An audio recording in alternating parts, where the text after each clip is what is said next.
All right, I know that UTME is over for this year, but the question is, after UTME, what's next? Now, it is very important you plan and you know what you do from this point, because most times students, yes, after sitting the UTME, they are confused of what step to take next, and that is why I'm making this video. Right, I've been there in a situation whereby you have finished writing your JAMB, you have seen your score whether high or low, you are now in a kind of what else do I do. So if that is you, then you are at the right place, and this video is specifically for you. I'm going to be sharing some important things you need to do at this point that JAMB is over, all right, which will enable you to secure your admission. Remember, it's not enough to score high in JAMB, all right, but what you do from now will determine how your admission is going to go, whether you secure admission or not. All right, so stay with me as we dive into what we'll have in this video. All right, so the first thing I'll be saying is that you should calm your mind.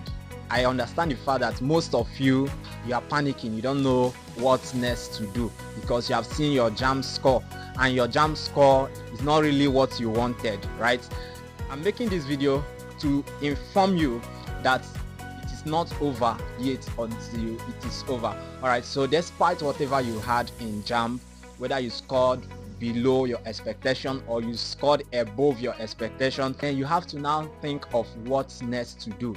I've seen people with 300 plus, but they end up missing their admission, and I believe you may have also seen such people. These people, it wasn't because they were not brilliant enough. Sometimes it is because of some common mistake that could have been avoided, which they were not informed.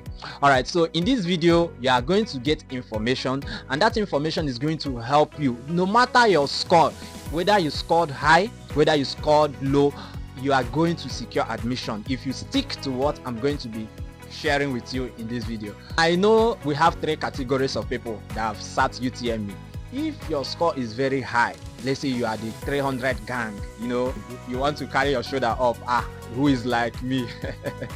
Pay attention very well. When you are not informed, you will be deformed, and when you are deformed, you cannot perform.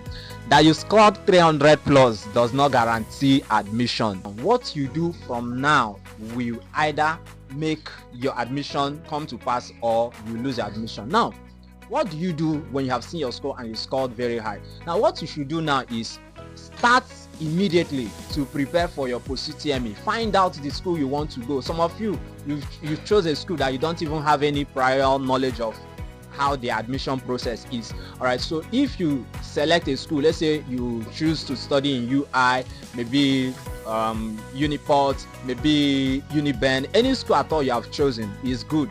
Now the next thing you should do is try to find out how their post-UTME goes. Some schools they write post-UTME, some schools they do screening and all. So find out what your school does, then you now begin to prepare.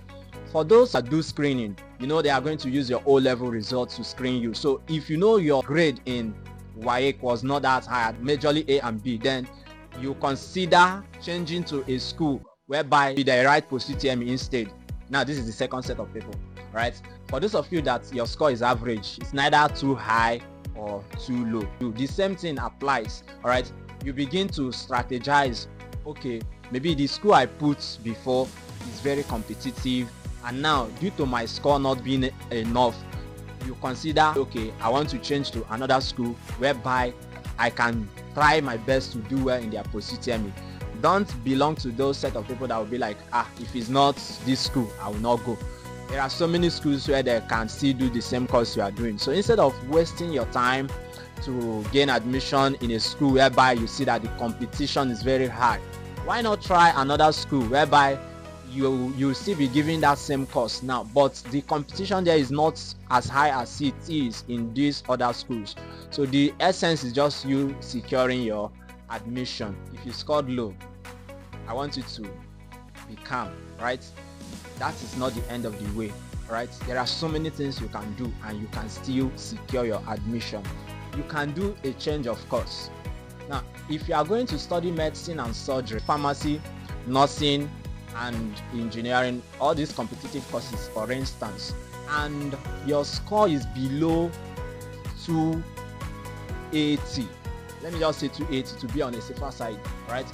Not as if 250, 260, everything can work, but it depends, right? So but to be on the safer side, if your score is below 280, then I'll advise you do a change of course in order to help you gain admission.